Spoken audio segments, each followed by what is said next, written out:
your Group Captain Vijay Hardas Sirji, Kargil War veteran, Indian Air Force, a true hero whose journey of courage, resilience and service to the nation continues to inspire and transform lives through his powerful words and experiences. Let's welcome sir on the stage, and this is Udan Ayodhya. Please everyone. उन्होंने मेरे बारे में कहा, जब मैं सीढ़ियाँ चढ़ रहा था मेरे भी पैर कांपने लगे थे कि इतने बड़े बड़े महान लोगों के बीच में बोलना है तो क्या आसान नहीं है।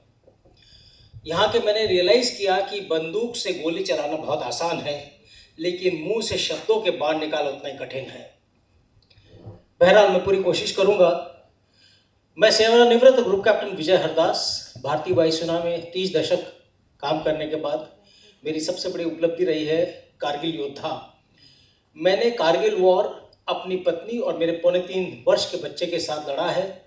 -20 डिग्री सेंटीग्रेड वहाँ का तापमान, और 9000 फीट ऊंचाई पे मैं एक यूनिट को कमांड कर रहा था। भयावह दृश्य था। ईश्वर की कृपा थी कि आज मैं पैरों पे चल के आया, नहीं तो वो भी दिन देखा जा सकता जब तिरंगे में लिपट के 4 लोगों के कंधे में आता, लेकिन वो समय नहीं हो पाया। तो आज आपके सामने खड़ा हूँ। ये मेरी छोटी सी एयरफोर्स की जर्नी वैसे तो बहुत बड़ी रही, 30 दशक की। जब मैं रिटायर हुआ तो जैसा कि लोगों ने कहा हर ईश्वर नया खेल खेलता है, तो मेरे साथ भी खेला कि मुझे कैंसर 4 स्टेज मेटास्टैटिक, तो कैंसर की बीमारी से भारतवासी सब मेरे सामने, इन्होंने भी काफ़ी दुख झेले हैं। लोगों ने मुझे सर वाई यू, मैंने कहा वाई नॉट मी। अगर मैं कर सकता हूँ, ईश्वर ने कुछ सोच के मुझे दिया है ना कि मैं लड़ सकता हूँ, ठीक है, क्योंकि मैं जानता हूँ मन के जीते जीत है, मन के हारे हार। तो ये मेरा कैंसर से लड़ाई करीब 2 साल, 12 कीमो, 5 रेडिएशन, दोनों के बीच में फिर एक नई चीज़ आ गई, वो थी निमोनिया और टीबी। उससे लड़ा मैं, और उस लड़ाई से और उस लड़ाई के दरमियान मैंने पाया कि जैसा मैंने कहा मन के जीते जीत है, मन के हारे हार। मेरे को मेरे पत्नी, मेरा बेटा, मेरी बेटी, मेरी बहू, सब ने बहुत ज़्यादा साथ दिया। ऐसा एक समय भी नहीं था, एक दिन भी नहीं था जब उन्होंने मुझे अकेला छोड़ा। और मैंने भी उतना ही साहस दिखाया कि हर कीमोथेरापी के बाद मैं आता था शाम को नहा धो के, इन्हीं के साथ बाहर होटल में खाना खाने जरूर जाता था। कि डॉक्टर ने कहा रेस्ट करना है, मैं कहा rest is the best but no not required. तब मेरे एक दिमाग में बात आई, क्योंकि मेरा रुझान था साहित्य की ओर बहुत था, तो माँ सरस्वती की मेरे ऊपर कृपा रही। और मैं एक ऐसा व्यक्ति हूँ जो इंग्लिश, हिंदी, मराठी तीनों भाषाओं में गद्य और पद, that is poems and articles लिखता हूँ। मेरे पेपरों में छपते हैं आर्टिकल्स, नागपुर में Maharashtra times, times of India, उसमें हितवाद, नव भारत, इन सब में नागपुर में छपते हैं। उसके बाद मैं पॉडकास्ट करता हूँ, मैं एफएम में आता हूँ।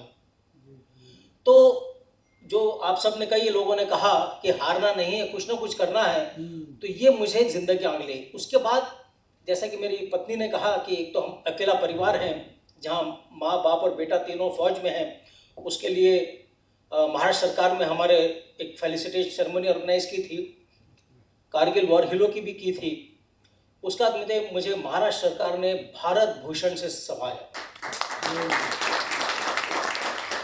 ये मेरे लिए इसलिए बहुत बड़ी बात थी कि उन्होंने मेरा सारा बैकग्राउंड देखा, डिफेंस बैकग्राउंड। उसके बाद मेरी कारगिल युद्ध, पत्नी, बच्चे को हमने प्रेरित करके भेजा, उसका साहित्य शिरोमणि अवार्ड भी मिला मुझे, और तब जाके मुझे रिसेंटली भारत भूषण से सम्मानित किया गया। ये रही मेरी छोटी सी जर्नी। कहने को तो बहुत कुछ है 30 दशक का। उसके बाद मैं आभारी हूँ नयन परिवार का और एमसी हमारी, जिन्होंने मुझे ये एक स्टेज दिया और आपसे मुखातिब होने का समय दिया। और डॉक्टर साहब, जैसे कि आपने कहा था हिंदी में कहना है, तो मैं पूरी कोशिश कर रहा हूँ। कोई त्रुटि हो तो क्षमा कीजिएगा, पर मैं जानता हूँ कोई त्रुटि हो नहीं सकती मेरे से। अंत में इतना ही कहूँगा, खुद ही को कर बुलंद इतना, खुद ही को कर बुलंद इतना कि हर तकदीर को लिखने से पहले खुदा अपने बंदे से खुद पूछे, बता तेरी रजा क्या है। ये सब आप लोगों के लिए था। अब मैं अपने शान में पढ़ना कहना चाहूँगा।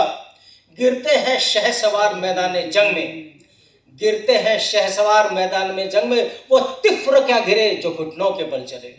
थैंक यू, जय हिंद।